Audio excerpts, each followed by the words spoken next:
In today's professional landscape, there is a strange paradox. Leadership has become associated with noise. Speaking up, presenting, negotiating, being on display, all means that confidence is being expressed through visibility rather than depth. However, there is a large group of people whose minds work differently. They think more, they think for a longer time before they speak up, they deliberate, and they shape decisions silently. They are the quiet leaders who are under tremendous pressure these days. They keep hearing, why are you not more visible? Why are you not more confident? Why don't you engage more frequently?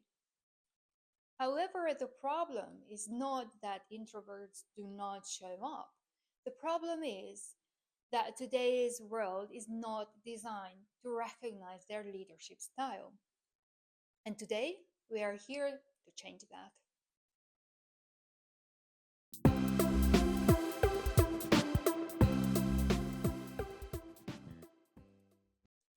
In behavioral science, there is a term called quiet overload.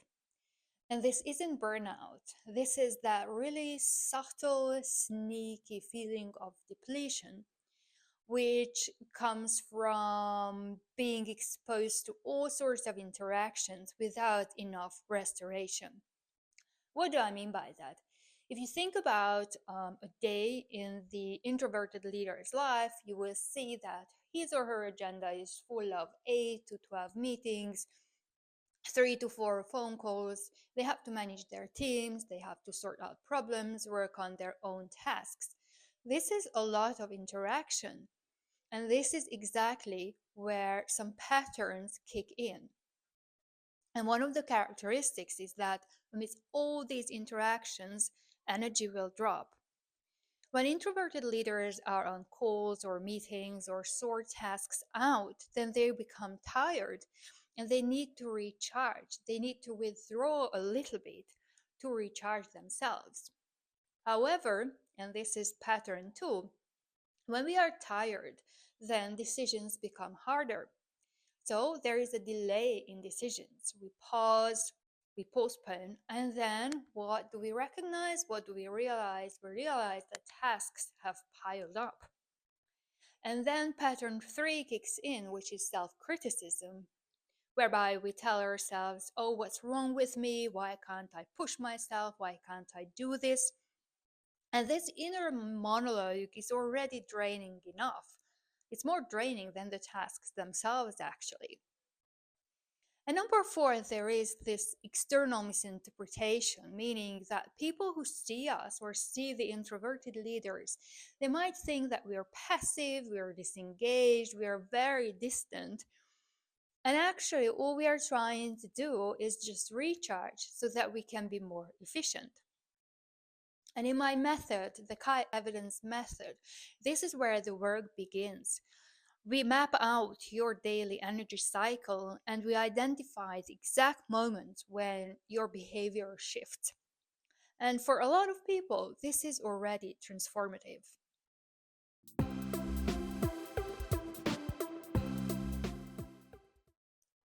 Introverted leaders carry a lot of strengths which may be invisible to them because they have been conditioned to appreciate the values of extroverted leaders. So let me share with you three strengths of introverted leaders that I see consistently come up in my behavioral assessment. The first one is deep listening. It means that when introverted leaders listen, when they're quiet and listen, then people in the room become louder because they feel that they are being heard and not judged.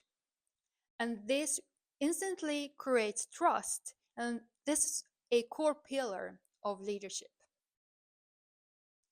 Now, the second strength is strategic thinking. Introverted leaders do not speak to fill the air in the room. They speak when they have something worked out, when they have thought something through, when they feel connected and grounded. And this is wisdom based leadership. This is not reactive leadership. And number three is quiet presence, which is in fact their signature power. And it's not charisma in the extroverted sense. This is this calm that comes from this composed, authoritative presence, something that immediately creates some sort of engagement and trust with the audience. And actually, in my quiet evidence program, this is something we build. We build your personal quiet power map, whereby we already identify the strengths which are there, which are within the introverted leader, but which may not be operating at full strength just yet.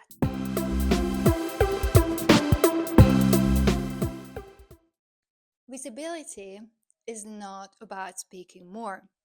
Visibility is being remembered for your contribution. And in fact, most of the introverted leaders lose visibility because of three behavioral traits. Let me share these three behavioral traits with you now. One of them is perfectionism. I will only submit it when I am completely 100% satisfied with it. And it may never happen. The second one is thought delay. Oh, I need to think this through, which often is true. However, many times it is unnecessary. And the third behavioral pattern is fatigue. Oh, I will do it later after I've had another cup of tea or coffee. But this may never happen. And the solution is not more pressure or pressure at all. The solution is structure. In my consultations, I give a very simple tool to my clients, which is the 3-level decision card. Again, it's a very simple tool, but what it does, it actually cuts out overwhelm, overthinking, and makes the client act without hesitation.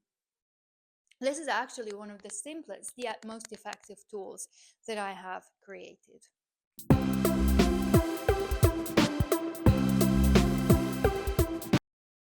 Introverted leaders do not need more energy.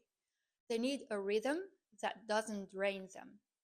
So here is a simple list that works for our introverted leaders. One, a simple 10-minute morning sync. 15-minute meetings with clear agendas. One-to-one meetings spread across the week. Written tasks, and written task lists instead of the constant verbal check-in. No meeting hours for focused work, and recovery time before high-stakes meetings. In my consultations, we develop your personal communication policy, your boundaries, some phrases, and some explanations that will help protect your own space and your own time and energy. Ultimately, all it does is it reduces friction and protects the energy that you need to be efficient.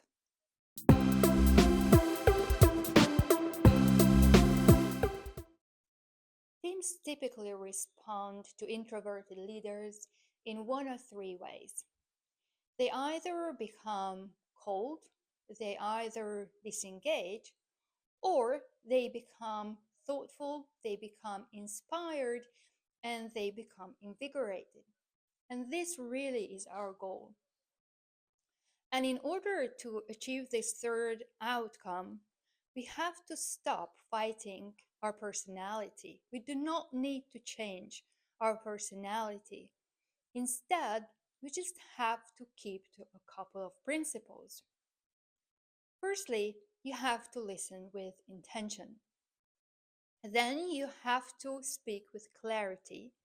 You have to work with structure. You have to stop over explaining yourself. You need to keep your rhythm, and you need to respect, and restore your energy. And this is leadership, which is grounded on inner stability. You don't need to be faster, you don't need to be louder, you just need to be clearer.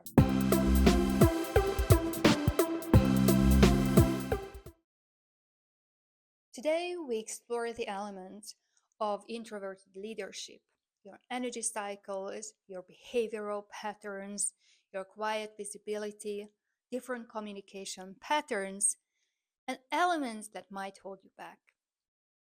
However, the most important thing is understanding your own personalized behavioral map, your patterns that either drain you or support you.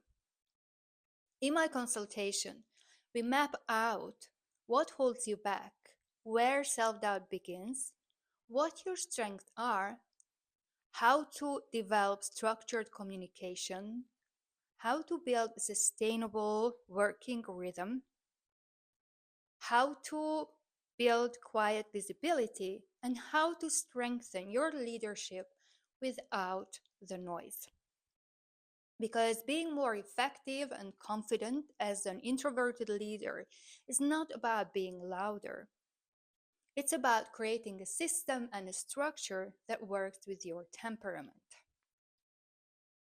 And if this resonates with you, feel free to book a consultation with me on the link under the video. In this consultation, you will receive a personalized behavioral map and some actionable steps that will work with your nature and that will strengthen your leadership style.